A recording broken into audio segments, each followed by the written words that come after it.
Hi hello എല്ലാവർക്കും നമസ്കാരം. A+ ലേണിംഗിലേക്ക് എല്ലാവരെയും സ്വാഗതം ചെയ്യുകയാണ്.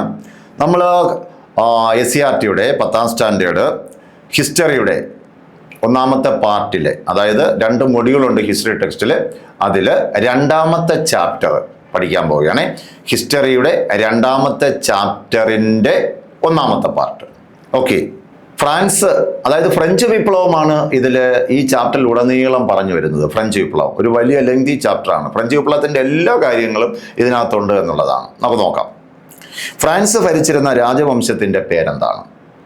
നിങ്ങൾ കൊച്ചു ക്ലാസ്സിൽ പഠിച്ചിട്ടുണ്ട്. ഫ്രാൻസ് ഭരിച്ചിരുന്ന രാജവംശത്തിൻ്റെ പേര് ബൂർബൺ രാജവംശം എന്നാണ്. മറക്കണ്ട, ഫ്രാൻസ് ഭരിച്ചിരുന്ന രാജവംശത്തിൻ്റെ പേര് ബൂർബൺ രാജവംശം. ഒന്നുകൂടെ, ഫ്രാൻസ് ഭരിച്ചിരുന്ന രാജവംശത്തിൻ്റെ പേര് ബൂർബൺ രാജവംശം.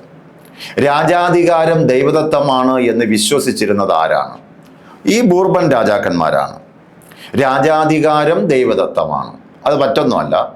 ഫ്രാൻസിലെ രാജാക്കന്മാർ ജനങ്ങളെ പറ്റിക്കാൻ വേണ്ടി ഇങ്ങനെ പറഞ്ഞ് പഠിപ്പിച്ചിരുന്നു: ഞങ്ങളെ, അതായത് ബൂർബൺ രാജാക്കന്മാരെ രാജാവാക്കുന്നത് ദൈവമാണ്. അതുകൊണ്ട് ഞങ്ങൾ ഈ പ്രവർത്തിക്കുന്നതെല്ലാം, ഞങ്ങൾ ഭരണം നടത്തുന്നത് ഏത് രീതിയിലാണോ അത് ദൈവം പറഞ്ഞിട്ടാണ്. ദൈവം അങ്ങനെ ചെയ്യാൻ പറഞ്ഞാൽ ഞങ്ങൾ ചെയ്യും, ചെയ്യണ്ടെന്ന് പറഞ്ഞാൽ ചെയ്യില്ല. അതിൻ്റെ അർത്ഥം ഞങ്ങളുടെ ഭരണത്തെ നിങ്ങൾക്ക്, അതായത് ജനങ്ങൾക്ക് എന്ത് ചെയ്യാൻ പറ്റില്ല, ഒരു കാരണവശാലും വിമർശിക്കാനോ ചോദ്യം ചെയ്യാനോ പാടില്ല. ഇത് മനഃപൂർവ്വം ജനങ്ങളെ പറ്റിക്കാൻ വേണ്ടി ദൈവത്തിൻ്റെ തലയിൽ കൊണ്ടുവച്ചതാണ്. ഇതിന് പറയുന്ന പേരാണ് രാജാധികാരം ദൈവദത്തം. Divine right theory of kingship എന്ന് ഇംഗ്ലീഷ് പറയും. അപ്പോൾ രാജാധികാരം ദൈവദത്തമാണ് എന്ന് വിശ്വസിച്ചിരുന്ന, ജനങ്ങളെ പറഞ്ഞ് പഠിപ്പിച്ചിരുന്ന രാജവംശത്തിൻ്റെ പേര് ബൂർബൺ രാജവംശം. അപ്പോൾ ഫ്രാൻസ് ഭരിച്ചിരുന്ന രാജവംശത്തിൻ്റെ പേര് ബൂർബൺ രാജവംശമാണ്. രാജാധികാരം ദൈവദത്തമാണ് എന്ന് വിശ്വസിച്ചിരുന്നത് ബൂർബൺ രാജാക്കന്മാരാണ്. ഫ്രാൻസിലെ പാർലമെന്റിന്റെ പേര് എസ്റ്റേറ്റ്സ് ജനറൽ എന്നാണ്. മറക്കണ്ട, ഫ്രാൻസിൽ ഒരു പാർലമെന്റ് ഉണ്ട്. ആ പാർലമെന്റിന്റെ പേരാണ് എസ്റ്റേറ്റ്സ് ജനറൽ. അതിനെ സ്റ്റേറ്റ്സ് ജനറൽ എന്നും പറയാറുണ്ട്, അല്ലെ? ഇനി ഫ്രഞ്ച് പാർലമെന്റ് അവസാനമായി സമ്മേളിച്ച വർഷം 1614. അവിടെ നമ്മൾ മനസ്സിലാക്കേണ്ടത്, ഇപ്പൊ നമ്മൾ പഠിക്കുന്ന മുതലുള്ള കാലഘട്ടമല്ല പറയുന്നത്.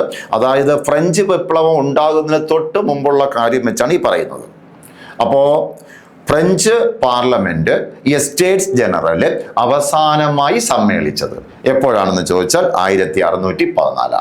മനസ്സിലാവുന്നുണ്ടല്ലോ, 1614. ഞാനാണ് രാഷ്ട്രം, ഐ ആം ദ സ്റ്റേറ്റ് എന്ന് പ്രഖ്യാപിച്ച ഫ്രാൻസിലെ ചക്രവർത്തിയുടെ പേര് ലൂയി 14 അല്ലെ? എന്താ അദ്ദേഹം പ്രഖ്യാപിച്ചത്? I am the state. ഞാനാണ് രാഷ്ട്രം, ഐ ആം ദ സ്റ്റേറ്റ് എന്ന് പ്രഖ്യാപിച്ച ഫ്രാൻസിലെ രാജാവ് ആരാണ്? ലൂയി 14. എന്ത് അഹങ്കാരം എന്ന് ആലോചിച്ച് നോക്കൂ. ഐ ആം ദി സ്റ്റേറ്റ്, ഞാനാണ് രാഷ്ട്രം, ഞാനാണ് എല്ലാം. ഒരു അഹങ്കാരത്തിന്റെ സ്വരമാണത്, അല്ലെ? ഇത് പറഞ്ഞതാരാണ്? ലൂയി 14. ഓക്കെ, ഇപ്പോൾ നമ്മൾ ഇത്രയും പറഞ്ഞത് എന്തൊക്കെയാണ്? ഫ്രാൻസ് ഭരിച്ചിരുന്ന രാജവംശത്തിൻ്റെ പേര് ബൂർബൺ രാജവംശം. രാജാധികാരം ദൈവദത്തമാണ് എന്ന് വിശ്വസിച്ചിരുന്ന, ജനങ്ങളെ പറഞ്ഞ് പഠിപ്പിച്ചിരുന്ന ആ രാജവംശം അല്ലെങ്കിൽ രാജാക്കന്മാര് ബൂർബൺ രാജവംശത്തിലെ രാജാക്കന്മാരാണ്. ഫ്രാൻസിലെ പാർലമെന്റിന്റെ പേര് എസ്റ്റേറ്റ്സ് ജനറൽ എന്നായിരുന്നു. പിന്നെന്താണ്? ഫ്രാൻസ് പാർലമെന്റ് അവസാനമായി സമ്മേളിച്ച വർഷം 1614. അതായത് 1789 ഫ്രഞ്ച് വിപ്ലവം ആരംഭിക്കുന്നത്.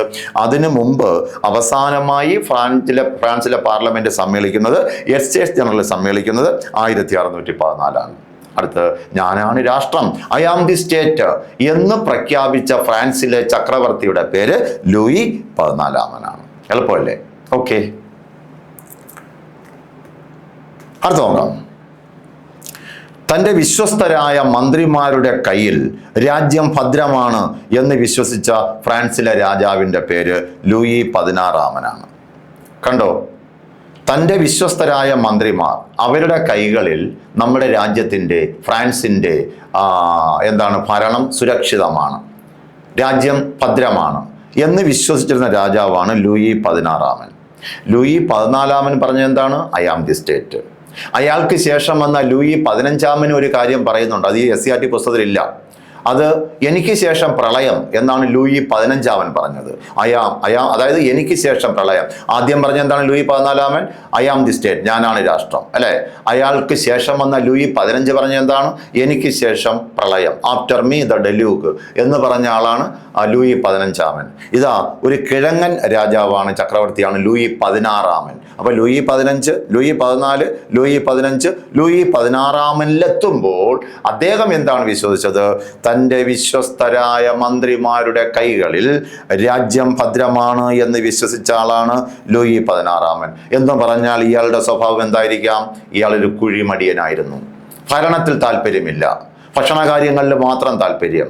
പിന്നെ മൃഗയാ വിനോദം, ഹണ്ടിങ് ആണ് സ്ഥിരം പരിപാടി. രാവിലെ എണീറ്റ് ഭക്ഷണമൊക്കെ കഴിച്ചിട്ട് പരിവാരങ്ങളുമായി നേരെ പോകുന്നത് വനത്തിലായിരിക്കും.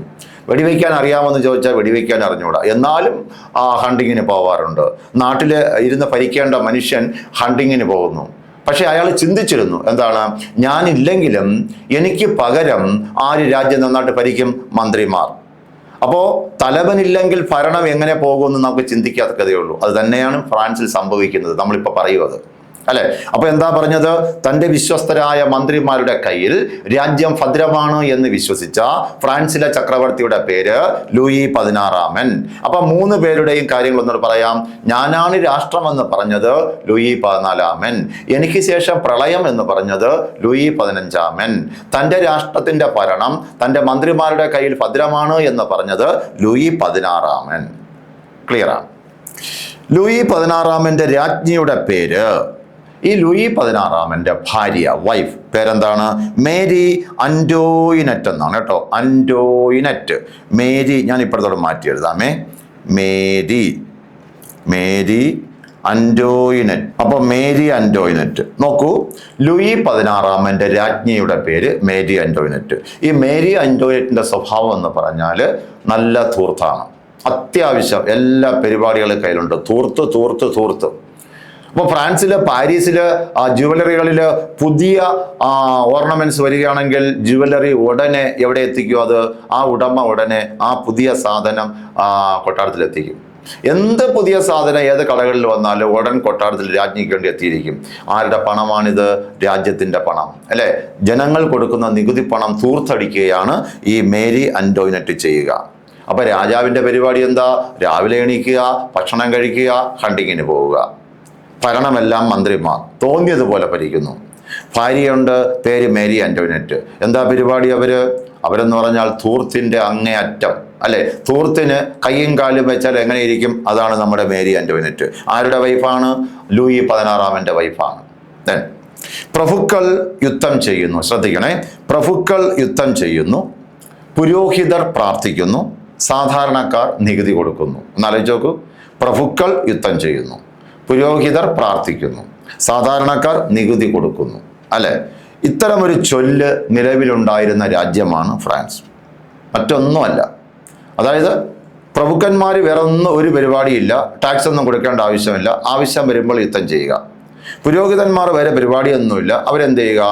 പ്രാർത്ഥനകൾ നടത്തുക, പള്ളിക്കാര്യങ്ങൾ മാത്രം. സാധാരണക്കാരെന്ന് പറഞ്ഞാൽ നികുതി കൊടുക്കാൻ വേണ്ടി വിധിക്കപ്പെട്ടവരായിരുന്നു ഫ്രാൻസിലെ സാധാരണക്കാർ. അങ്ങനെയാണ് ഈ ഒരു ചൊല്ല് അവിടെ ഉള്ളത്. എന്താണ്? പ്രഭുക്കന്മാർ യുദ്ധം ചെയ്യുന്നു, പുരോഹിതർ പ്രാർത്ഥിക്കുന്നു, സാധാരണക്കാർ നികുതി കൊടുക്കുന്നു. ഇങ്ങനെ ഒരു ചൊല്ല് നിലവിലുണ്ടായിരുന്ന രാജ്യം ചോദിക്കുമ്പോൾ അത് ഫ്രാൻസാണ്. അടുത്ത് നോക്കൂ, 18-ാം നൂറ്റാണ്ടിൽ ഫ്രഞ്ച് സമൂഹത്തിലുണ്ടായിരുന്ന 3 എസ്റ്റേറ്റുകൾ എന്തെല്ലാം? എസ്റ്റേറ്റ് എന്ന വാക്കിന്റെ അർത്ഥം വിഭാഗം എന്നാണ് കേട്ടോ. വിഭാഗങ്ങൾ. അപ്പോ 18-ാം നൂറ്റാണ്ടില് ഫ്രാൻസിന്റെ സമൂഹത്തില് അല്ലെങ്കിൽ ഫ്രാൻസിലുണ്ടായിരുന്ന 3 സെപ്പറേറ്റ് ഗ്രൂപ്പുകൾ, ജനങ്ങളുടെ വിഭാഗങ്ങൾ ഏതെല്ലാം? അതിനെയാണ് നമ്മൾ എസ്റ്റേറ്റുകൾ എന്ന് പറയുന്നത്, അല്ലെ? ഒന്നാമത്തെ എസ്റ്റേറ്റിനെ പുരോഹിതന്മാർ എന്നും, രണ്ടാമത്തെ എസ്റ്റേറ്റ് പ്രഭുക്കൾ എന്നും, മൂന്നാമത്തെ എസ്റ്റേറ്റ് സാധാരണക്കാർ എന്നും പറയും. അപ്പൊ ഫ്രഞ്ച് സമൂഹത്തിലുണ്ടായിരുന്ന 3 വിഭാഗങ്ങൾ ഏതെല്ലാം? ഒന്നാമത്തേത് പുരോഹിതര്, രണ്ടാമത്തത് പ്രഭുക്കൾ. ഈ പുരോഹിതരും പ്രഭുക്കറും അല്ലാതിരുന്ന എല്ലാവരും ഏതിനകത്ത് വരും? സാധാരണക്കാരുടെ കൂട്ടത്തിൽ വരും. അത് 3-ാമത്തെ എസ്റ്റേറ്റിൽ വരും. അപ്പോൾ 1-ാം എസ്റ്റേറ്റ് പുരോഹിതർ, 2-ാം എസ്റ്റേറ്റ് പ്രഭുക്കൾ, 3-ാം എസ്റ്റേറ്റ് സാധാരണക്കാർ. ഇതാണ് ഫ്രഞ്ച് സമൂഹത്തിലുണ്ടായിരുന്ന 3 വിഭാഗങ്ങൾ. മറക്കൂലല്ലോ. അപ്പോൾ നമ്മൾ എന്തൊക്കെ പറഞ്ഞു? തൻ്റെ വിശ്വസ്തരായ മന്ത്രിമാരുടെ കയ്യിൽ രാജ്യം ഭദ്രമാണ് എന്ന് വിശ്വസിച്ച ഫ്രാൻസിലെ ചക്രവർത്തിയുടെ പേര് ലൂയി 16. ഞാനാണ് രാഷ്ട്രം എന്ന് പറഞ്ഞ ഫ്രാൻസിലെ ചക്രവർത്തിയുടെ പേര് ലൂയി 14. എനിക്ക് ശേഷം പ്രളയം എന്ന് പറഞ്ഞ ഫ്രഞ്ച് ചക്രവർത്തിയാണ് ലൂയി 15. എൻ്റെ വിശ്വസ്തരായ മന്ത്രിമാരുടെ കയ്യിൽ രാജ്യം ഭദ്രമാണ് എന്ന് വിശ്വസിച്ച ഒരു മണ്ടൻ രാജാവാണ് ലൂയി 16. ഈ ലൂയി 16 പത്നിയുടെ പേരാണ് മേരി ആന്റോയിനറ്റ്. അവർ ധൂർത്തിൻ്റെ ആളായിരുന്നു. ഇനി അവിടെ പൊതുവെ അറിയപ്പെടുന്ന ഒരു ചൊല്ലുണ്ടായിരുന്നു: പ്രഭുക്കന്മാര് യുദ്ധം ചെയ്യുന്നു, പുരോഹിതന്മാർ പ്രാർത്ഥിക്കുന്നു, സാധാരണക്കാർ നികുതി കൊടുക്കുന്നു. ഇത്തരം ഒരു ചൊല്ല് നിലവിലുണ്ടായിരുന്ന രാജ്യം ഫ്രാൻസ് ആണ്. 18-ാം നൂറ്റാണ്ടിൽ ഫ്രഞ്ച് സമൂഹത്തിലുണ്ടായിരുന്ന വിഭാഗങ്ങൾ അഥവാ എസ്റ്റേറ്റുകൾ ഏതെല്ലാം? ഫ്രഞ്ച് സമൂഹത്തിൽ 18-ാം നൂറ്റാണ്ടിൽ 3 എസ്റ്റേറ്റുകളാണ് ഉണ്ടായിരുന്നത്. ഒന്നാമത്തെ എസ്റ്റേറ്റ് പുരോഹിതന്മാർ, രണ്ടാമത്തെ എസ്റ്റേറ്റ് പ്രഭുക്കന്മാർ, മൂന്നാമത്തെ എസ്റ്റേറ്റ് സാധാരണക്കാർ. ഓക്കെ. ഫ്രാൻസിലെ പുരോഹിതർ കർഷകരിൽ നിന്ന് പിരിച്ചിരുന്ന നികുതിയുടെ പേര് ശ്രദ്ധിച്ചോളണേ. ഇനി കുറച്ച് നികുതികൾ വരാൻ പോവുകയാണ്. ഫ്രാൻസിലെ പുരോഹിതന്മാര്, പള്ളിയിൽ പ്രാർത്ഥിക്കേണ്ട പുരോഹിതന്മാര് പാവപ്പെട്ട കർഷകരിൽ നിന്ന് ഒരു നികുതി ചുമത്തിയിരുന്നു. ആ നികുതിയുടെ പേരാണ് ടൈത് എന്ന നികുതി. ചോദ്യം ഒന്നുകൂടെ, എന്താ ചോദ്യം? ഫ്രാൻസിലെ പുരോഹിതര് കർഷകരിൽ നിന്ന് പിരിച്ചിരുന്ന നികുതിയുടെ പേരാണ് ടൈത്. മറക്കില്ലല്ലോ. ഫ്രാൻസിലെ പുരോഹിതര് കർഷകരിൽ നിന്ന് പിരിച്ചിരുന്ന നികുതിയുടെ പേരെന്താണ്? ടൈത് എന്നാണ്. ഇത് എത്രയാണ്? വിളവിൻ്റെ 10% ഈ ടൈത് നികുതി എന്ന് പറയുന്നത്. എത്രയാണ്?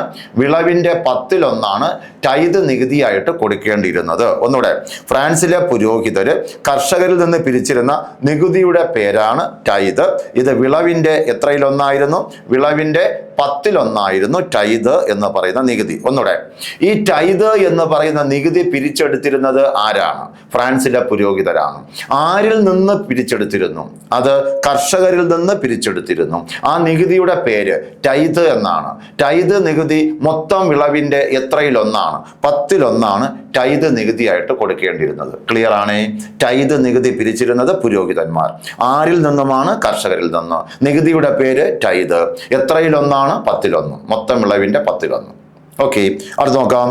ഫ്രാൻസിലെ ഉയർന്ന സ്ഥാനങ്ങളും സൈന്യത്തിലെ ഉയർന്ന പദവികളും കൈയടക്കി വെച്ചിരുന്ന വിഭാഗത്തിന്റെ പേരാണ് പ്രഭുക്കൾ. അത് നമുക്കറിയാമല്ലോ. കാരണം പുരോഹിതന്മാര് പ്രാർത്ഥന മാത്രമാണ്, പിന്നെ നികുതി പിരിക്കുക, തിന്നുക, അല്ലെ? ഫ്രാൻസിലെ ഉയർന്ന സ്ഥാനമാനങ്ങളും സൈന്യത്തിലെ ഉയർന്ന പദവികളും കൈയടക്കിയിരുന്ന വിഭാഗത്തിന് പറയുന്ന പേര് പ്രഭുക്കൾ എന്നാണ്. പ്രഭുക്കൾ. രണ്ടാമത്തെ എസ്റ്റേറ്റ് നമ്മൾ പറയും, അല്ലെ?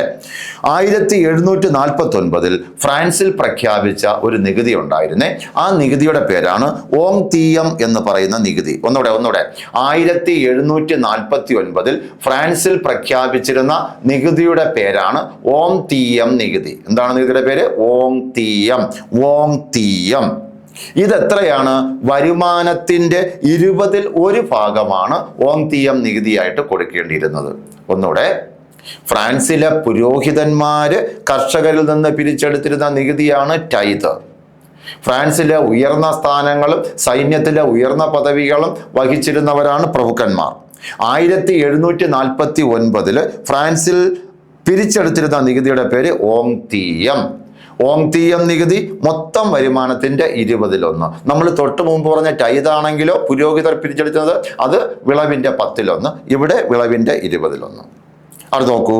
വർഷത്തിൽ 3-4 ദിവസം പ്രഭുക്കൾ സാധാരണക്കാരെ കൊണ്ട് പ്രതിഫലം നൽകാതെ ജോലി ചെയ്യിപ്പിച്ചിരുന്ന ഒരു സമ്പ്രദായം ഉണ്ടായിരുന്നു. അതായത് വർഷത്തിൽ 3-4 ദിവസം പാവപ്പെട്ട ആളുകളെ കൊണ്ട് പ്രതിഫലം കൊടുക്കാതെ ജോലി ചെയ്യിപ്പിച്ചിരുന്നു. അതിന് പറയുന്ന പേരാണ് കോവി. ഇംഗ്ലീഷിൽ അതിനെ കോർവി എന്ന് പറയും. അപ്പൊ എന്താണ് കോർവി എന്ന് പറഞ്ഞാൽ?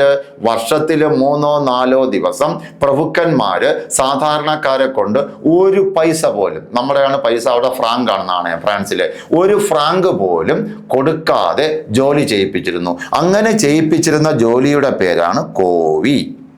ഇംഗ്ലീഷിൽ കോർവി എന്ന് പറയും. ഇപ്പൊ നമ്മൾ പറഞ്ഞ ആദ്യത്തെ 2 നികുതികൾ, ടൈത് പിന്നെ ഓങ് തീയം. ടൈത് നികുതി പിരിച്ചിരുന്നത് പുരോഹിതന്മാര്. ആരിൽ നിന്നും? കർഷകരിൽ നിന്നും. മൊത്തം വിളവിന്റെ 10%. അടുത്ത് 1749 സർക്കാർ ആരംഭിച്ച നികുതിയാണ് ഓങ് തീയം. അത് മൊത്തം വിളവിന്റെ 20%. ഇവിടെ പറയുന്നത് കോവി. എന്താ കോവി എന്ന് പറഞ്ഞാൽ? അതായത് കോർവി എന്ന് പറഞ്ഞാൽ എന്താണ്? ഇംഗ്ലീഷിൽ കോർവി, മലയാളത്തിൽ കോവി. എന്താണ്?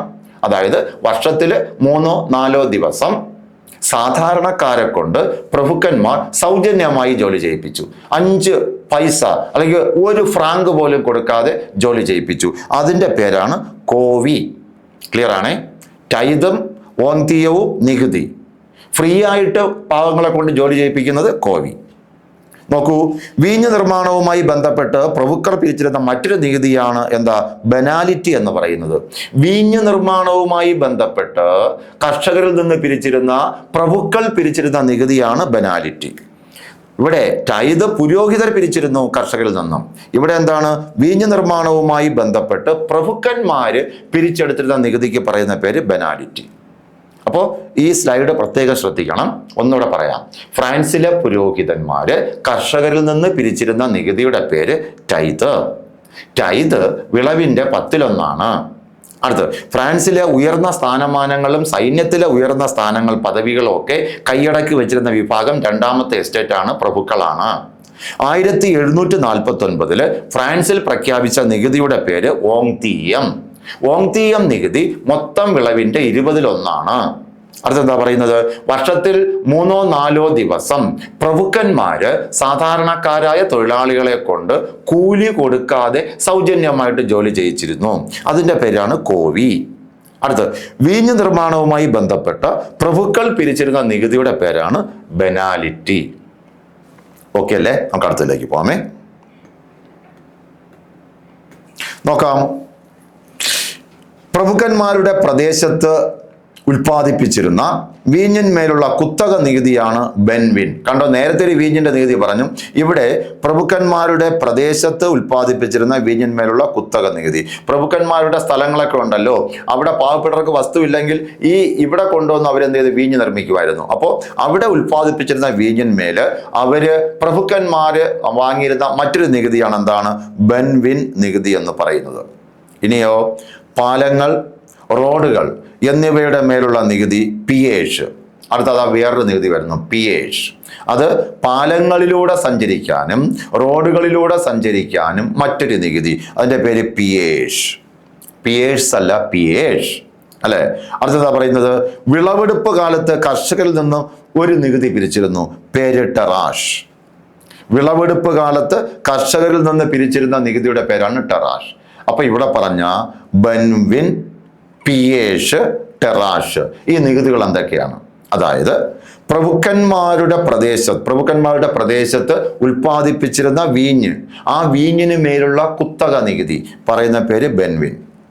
പാലങ്ങള്, റോഡുകള് എന്നിവയുടെ മേൽ ഉപയോഗിച്ചിരുന്ന മേൽ ഉണ്ടായിരുന്ന നികുതിയാണ് പിയേഷ്. വിളവെടുപ്പ് കാലത്ത് കർഷകരിൽ നിന്ന് പിരിച്ചിരുന്ന നികുതിയുടെ പേരാണ് ടെറാഷ്. ടെറാഷ് എന്ന് പറയുന്ന നികുതി. യെസ്, ആരെല്ലാം ചേർന്നാണ് ഫ്രാൻസിലെ 3ാം എസ്റ്റേറ്റ്? നമ്മൾ പറഞ്ഞല്ലോ, 1ാം എസ്റ്റേറ്റ് എന്ന് പറയുന്നത് പുരോഹിതന്മാര്, 2ാം എസ്റ്റേറ്റ് എന്ന് പറയുന്നത് പ്രഭുക്കന്മാര്, 3ാം എസ്റ്റേറ്റ് എന്ന് പറയുന്നത് ഇവരല്ലാത്ത എല്ലാവരും ഇതിനകത്ത് വരും. അതിൽ ഏറ്റവും കൂടുതൽ ആരാണ് 3ാം എസ്റ്റേറ്റിൽ? നോക്കൂ, മധ്യവർഗം, ഇത്തിരി സാമ്പത്തിക ശേഷിയൊക്കെ ഉള്ള ആൾക്കാർ, പക്ഷെ അവര് 3ാം എസ്റ്റേറ്റിലേ വരുള്ളൂ. തൊഴിലാളികൾ 3ാം എസ്റ്റേറ്റ്, കർഷകര് 3ാം എസ്റ്റേറ്റ്. അപ്പൊ 3ാം എസ്റ്റേറ്റിൽ വരുന്ന പ്രധാനപ്പെട്ട വിഭാഗങ്ങൾ ഏതൊക്കെയാണ്? മധ്യവർഗം, തൊഴിലാളികൾ, കർഷകർ. ഇവരെല്ലാം വരുന്നത് ഈ 3ാം എസ്റ്റേറ്റിലാണ്. 3ാം എസ്റ്റേറ്റിന്റെ മറ്റൊരു പേരെന്താണ്? കോമൺസ് എന്നാണ്. അപ്പൊ 3ാം എസ്റ്റേറ്റിന്റെ മറ്റൊരു പേര് പറ, കോമൺസ് എന്നാണ്. അവരെ നമ്മൾ സാധാരണക്കാരെന്ന് പറയും. അതായത് 1ഉം 2ഉം എസ്റ്റേറ്റിൽ വരാത്തതെല്ലാം 3ാം എസ്റ്റേറ്റിൽ വരും. ക്ലിയർ ആണേ? അപ്പൊ നോക്കാം, വിവിധ നികുതികൾ നൽകുന്നതിനൊപ്പം സാധാരണക്കാർ ചെയ്യേണ്ടിയിരുന്ന നിർബന്ധിത സേവനങ്ങൾ എന്തെല്ലാം. കഷ്ടമാണ് ഈ സാധാരണക്കാരെ കൊണ്ട് ഇവന്മാര് ചെയ്യിപ്പിച്ചത്. അതായത് രാജാവ് മോശമല്ല, 1ാം എസ്റ്റേറ്റിലെ മോശക്കാരല്ല, 2ാമത്തെ എസ്റ്റേറ്റിലെ മോശക്കാരല്ല, ഇവരെല്ലാം ആവശ്യാനുസരണം എടുത്ത് ഉപയോഗിച്ചിരുന്നത് പാവപ്പെട്ട തൊഴിലാളികളെയാണ്. എത്രയോ നികുതി ഈ പാവങ്ങളിൽ നിന്ന് പിരിച്ചു. ഇത് കൂടാതെയാണ് പ്രഭുക്കന്മാർ നേരത്തെ എന്ത് ചെയ്തത്? 3-4 ദിവസം വർഷത്തിൽ ഈ പാവങ്ങളെ കൊണ്ട് സൗജന്യമായിട്ട് ജോലി ചെയ്യിപ്പിക്കുന്നത്. 5 പൈസ കൊടുക്കില്ല, ജോലി ചെയ്യിപ്പിച്ചു. ഇപ്പൊ നമ്മൾ പറഞ്ഞ എന്താണ്? ഈ പറഞ്ഞതെല്ലാം ഇവർ ചെയ്യുകയും ചെയ്യണം, ഈ പറഞ്ഞ ടാക്സുകളെല്ലാം കൊടുക്കുകയും ചെയ്യണം. കൂടാതെ വിവിധ നികുതികൾ നൽകുന്നതിനൊപ്പം സാധാരണക്കാർ ചെയ്യേണ്ടിയിരുന്ന നിർബന്ധിത സേവനങ്ങൾ, ചില ജോലികൾ കൂടെ ഉണ്ട്. എന്തൊക്കെയാണവ? 1, സൈനിക സേവനം. ഇതൊന്നാണ്. 2 പൊതുനിരത്തുകൾ, ജലമാർഗങ്ങൾ, പാലങ്ങൾ തുടങ്ങിയ പണികൾക്ക് സൗജന്യ സേവനം. അപ്പോൾ ഇതെല്ലാം സർക്കാർ പണം കൊടുത്ത് ചെയ്യേണ്ട കാര്യങ്ങൾ ഈ പാവപ്പെട്ട മൂന്നാം എസ്റ്റേറ്റുകാരെ കൊണ്ട് ഇതെല്ലാം ചെയ്യിപ്പിച്ചു. ആവശ്യം വരുമ്പോൾ വെടിവെക്കാൻ പോകണം, സൈനിക സേവനത്തിന് പോകണം, അല്ലേ? പിന്നെയോ പൊതുനിരത്തുകൾ, ജലമാർഗങ്ങൾ, പാലങ്ങൾ തുടങ്ങിയവയ്ക്ക് സൗജന്യമായിട്ടുള്ള പണികൾ ചെയ്തു കൊടുക്കുകയും ചെയ്യണം. ഇതൊക്കെ ചെയ്യുമ്പോൾ ക്യാഷ് കിട്ടില്ല എന്നർത്ഥം. ഓക്കെ, അപ്പൊ നമ്മളിപ്പോൾ പറഞ്ഞത് പ്രഭുക്കന്മാരുടെ പ്രദേശത്ത് ഉൽപ്പാദിപ്പിച്ചിരുന്ന വീഞ്ഞിന് മേലുള്ള കുത്തക നികുതിയുടെ പേര് ബെൻവിനാണ്. പാലങ്ങൾ, റോഡുകൾ എന്നിവയുടെ മേലുള്ള നികുതിയുടെ പേര് പിയേഷ് എന്നാണ്. വിളവെടുപ്പ് കാലത്ത് കർഷകരിൽ നിന്ന് പിരിച്ചിരുന്ന പ്രത്യേക നികുതിയുടെ പേര്, കരത്തിന്റെ പേര് ടെറാഷ്. ആരെല്ലാം ചേർന്നതാണ് ഫ്രാൻസിലെ മധ്യവർഗം എന്ന് പറയുന്നത്, അഥവാ മൂന്നാമത്തെ എസ്റ്റേറ്റ് എന്ന് പറയുന്നത്? മധ്യവർഗം, തൊഴിലാളികൾ, കർഷകര്. മൂന്നാമത്തെ എസ്റ്റേറ്റിന്റെ മറ്റൊരു പേരെന്താണ്? കോമൺസ്, അതായത് സാധാരണക്കാർ. ഇനി വിവിധ നികുതികൾ നൽകുന്നതിനോടൊപ്പം സൗജന്യമായി സാധാരണക്കാർ ചെയ്യേണ്ട നിർബന്ധിത സേവനങ്ങൾ എന്തൊക്കെയാണ്? സൈനിക സേവനം, പൊതുനിരത്തുകൾ, ജലമാർഗങ്ങൾ, പാലങ്ങൾ തുടങ്ങിയ പണികൾക്ക് സൗജന്യമായിട്ട് സേവനം ചെയ്തെടുക്കുക. ഇതെല്ലാം ചെയ്യേണ്ടത് പാവപ്പെട്ട മൂന്നാമത്തെ എസ്റ്റേറ്റുകാരാണെന്നും കൂടെ ഒന്ന് ഓർമ്മിച്ചോളണം. ഓക്കെ, അപ്പോൾ അത് നോക്കാം. 13-ാം നൂറ്റാണ്ടിൽ എല്ലാ ഉൽപ്പന്നങ്ങളുടെ മേൽ ചുമത്തപ്പെട്ട നികുതി ഏതാണ്? 13-ാം നൂറ്റാണ്ടായപ്പോഴേക്കും എല്ലാ ഉൽപ്പന്നങ്ങളുടെ മേലും ഒരു നികുതി എന്ത് ചെയ്യുന്നു? ചുമത്തുന്നു. ആ നികുതിയുടെ പേരാണ് ഗാബൽ. ഗാബെല്ലെ എന്ന് ഇംഗ്ലീഷിൽ പറയും. ചോദ്യം എന്താണ്? 13-ാം നൂറ്റാണ്ടിൽ എന്ത് ഉൽപ്പന്നം വാങ്ങിയാലും ആ ഉൽപ്പന്നത്തിന്റെ മേലൊരു നികുതി ചുമത്തി. അപ്പൊ കോമൺ ആയിട്ട് ആ നികുതിയുടെ പേരാണ് ഗാബൽ. അപ്പൊ ഗാബൽ നികുതി എന്താണ്? 13-ാം നൂറ്റാണ്ടിലാണ് ഗാബൽ നികുതി ചുമത്തുന്നത്. ഗാബൽ നികുതിയുടെ പ്രത്യേകത എന്താണ്? ഏത് ഉൽപ്പന്നം ഒരു ആള് വാങ്ങിയാലും ആ ഉൽപ്പന്നത്തിന്റെ മേൽ എന്താണ്? ഒരു നികുതി ഉണ്ടാവും. ആ നികുതി മൊത്തത്തിൽ വിളിക്കുന്ന പേര് ഗാബൽ. പിൽക്കാലത്ത് ഇതിൽ ചെറിയ മാറ്റം വരുത്തി. എന്താണ്? ഈ നികുതി ഉപ്പിന് മാത്രമായിട്ട് പരിമിതപ്പെടുത്തി. ആദ്യം 13-ാം നൂറ്റാണ്ടിൽ തുടങ്ങുമ്പോൾ എല്ലാ സാധനങ്ങൾ വാങ്ങിയാൽ, ഏത് സാധനം വാങ്ങിയാലും ഈ ഗാബൽ എന്ന് പറയുന്ന നികുതി ചുമത്തിയിരുന്നു. എന്നാൽ കാലം കുറച്ച് കഴിഞ്ഞപ്പോൾ ജനങ്ങളുടെ വിമർശനത്തിന് പാത്രമായപ്പോൾ ഈ ഗാബൽ നികുതി ഒരു ഉൽപ്പന്നത്തിന് മാത്രമായിട്ട് ചുരുക്കി. പിന്നെ അത് ഏത് ഉൽപ്പന്നത്തിന് മാത്രമായി? ഉപ്പിന് മാത്രമായി. അപ്പൊ ഗാബലില് 13-ാം നൂറ്റാണ്ടിൽ എല്ലാ സാധനങ്ങൾക്കും, അതിനുശേഷം അത് ഉപ്പിന് മാത്രമായി പരിമിതപ്പെടുത്തി. പരീക്ഷയ്ക്ക് ചോദിക്കാം. മനസ്സിലായല്ലോ? ഗാബൽ നികുതി പിന്നീട് പിൽക്കാലത്ത് ഏത് ഉൽപ്പന്നത്തിന് മാത്രമായി ചുരുക്കിയെന്ന് ചോദിച്ചാൽ അത് ഉപ്പിന് മാത്രമായിട്ടാണ് ചുമത്തിയത്. ഓക്കെ, അത് നോക്കാം. ഫ്രാൻസിലെ മധ്യവർഗത്തിൽ ഉൾപ്പെട്ടവര് ആരെല്ലാമായിരുന്നു? നമ്മൾ പറഞ്ഞല്ലോ മധ്യവർഗം തേർഡ് എസ്റ്റേറ്റ് ആണ്. ആ മധ്യവർഗത്തിൽ ആരൊക്കെ വരും? ഡോക്ടർമാരുണ്ട്, നിയമജ്ഞര്, അതായത് വക്കീലന്മാരുണ്ട്, ജഡ്ജിമാരുണ്ട്, ബാങ്കർമാരുണ്ട്, പണം പലിശയ്ക്ക് കൊടുക്കുന്നവരുണ്ട്, പണം കൈകാര്യം ചെയ്യുന്നവർ. ഇവരെല്ലാം മധ്യവർഗത്തിൽപ്പെട്ടവരാണ്. പക്ഷേ അവര് ഏതിലേ വരൂ? മൂന്നാമത്തെ എസ്റ്റേറ്റിലേ വരുള്ളൂ. കാരണം പ്രഭുക്കന്മാരോ പുരോഹിതന്മാരാണെങ്കിൽ ഫസ്റ്റ് എസ്റ്റേറ്റ്, പ്രഭുക്കന്മാരാണെങ്കിൽ സെക്കൻഡ് എസ്റ്റേറ്റ്, ബാക്കിയുള്ളവരെല്ലാം അവർ എത്ര ടോപ്പിലായിരുന്നാലും അവര് തേർഡ് എസ്റ്റേറ്റിലേ വരുള്ളൂ. നോക്കൂ, ഡോക്ടർമാര്, നിയമജ്ഞര്, ബാങ്കർമാര്, ഇവരെ പൊതുവെ വിളിക്കുന്ന പേരാണ് മധ്യവർഗം. ഈ മധ്യവർഗം തേർഡ് എസ്റ്റേറ്റിലായിരുന്നു. കാർഷിക പ്രതിസന്ധി കാരണം ഫ്രാൻസിൽ റൊട്ടിയുടെയും ധാന്യങ്ങളുടെയും വിലവർധന ഉണ്ടായ വർഷം എന്നാണ്. അതായത് 1770 കാർഷിക പ്രതിസന്ധി ഉണ്ടായി. കാർഷിക പ്രതിസന്ധി ഉണ്ടായപ്പോൾ അവിടെ റൊട്ടി, മറ്റ് ധാന്യങ്ങൾ ഇവയിൽ വിലവർധന ഉണ്ടായി. അപ്പോൾ റൊട്ടി, ധാന്യങ്ങൾ ഇവയുടെ വിലയിൽ വർധനവുണ്ടായത് ഏത് വർഷം? 1770 കൂടെ ഒന്ന് ഓർമ്മിച്ചുകൊള്ളുക. അപ്പൊ ഇവിടെ നമ്മൾ പറഞ്ഞത് 13-ാം നൂറ്റാണ്ടില് എല്ലാ ഉൽപ്പന്നങ്ങളുടെ മേലും ചുമത്തിയ ഒരു നികുതിയാണ് ഗാബൽ എന്ന് പറയുന്ന നികുതി. പിൽക്കാലത്ത് ഈ ഗാബൽ നികുതി ഉപ്പിന് മാത്രമായിട്ട് ചുമത്തി അല്ലെങ്കിൽ പരിമിതപ്പെടുത്തി. ഫ്രാൻസിലെ മധ്യവർഗത്തിൽപ്പെടുന്ന ആളുകൾ ആരൊക്കെ എന്ന് ചോദിച്ചാൽ അവർ ഡോക്ടർമാരുണ്ട്, നിയമജ്ഞരുണ്ട്, ബാങ്കർമാരുണ്ട്. കാർഷിക പ്രതിസന്ധി കാരണം ഫ്രാൻസില് റൊട്ടിയുടെയും ധാന്യങ്ങളുടെയും വില വളരെയധികം ക്രമാതീതമായിട്ട് വർദ്ധിച്ചത് എപ്പോഴാണ്? 1770. മനസ്സിലായി കാണാം. ഓക്കെ, അപ്പോൾ നോക്കൂ, നമുക്ക് ഈ പാർട്ട് ഇവിടെ അവസാനിച്ചിരിക്കുകയാണ്. അപ്പോൾ നിങ്ങൾക്ക് ക്ലാസ് യൂസ്ഫുൾ ആയി എങ്കിൽ നമ്മൾ എന്ത് ചെയ്യുക, തീർച്ചയായിട്ടും നിങ്ങൾ ലൈക്ക് ചെയ്യണം. അതോടൊപ്പം തന്നെ കമൻറ്റ് ചെയ്യുക. നിങ്ങളുടെ സുഹൃത്തുക്കൾക്ക് ഇതെന്ത് ചെയ്യുക, അയച്ചു കൊടുക്കുക. ഇതിൻ്റെ അടുത്ത പാർട്ടുമായിട്ട് നമുക്ക് വീണ്ടും കാണാം. Okay, all the best.